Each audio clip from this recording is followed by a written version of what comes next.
To attach a carrier to a vehicle without a roof rack, keep the car clips on the end of the attachment straps. Let me show you how to add a car clip to an attachment strap should you ever choose to remove it. First, take the loop end of the attachment strap and run it through the back side of the clip. Then take the other end of the strap and run it through the loop. Pull the strap tight till it closes around the clip.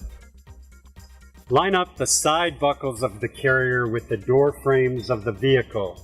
If a 4-door vehicle, one strap will attach to the door frame weather molding in each of the 4 doors. If a 2-door vehicle, you'll have to move the carrier forward a little bit and 2 straps will attach to the door frame weather molding in each of the 2 doors.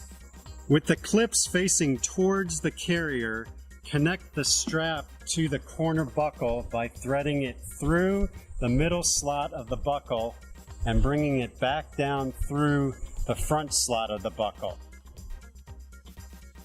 If the strap comes loose or does not hold the carrier in place properly, the strap has not been threaded through the buckle correctly. Open the vehicle's doors and hook the car clips under the door frame weather molding. The weather molding is super tough. Clips are shaped to position around it. The metal clips are coated so they will not damage the door frame. Don't hook the car clips over the door frame weather molding or look for a metal lip in which to attach them. The car clips work perfectly when hooked under the door frame weather molding. Tighten all 4 straps evenly and then close the doors over the attachment straps. Make sure to tie off the strap ends so they don't flap in the wind. Retighten the straps after a few miles and check them regularly throughout your trip.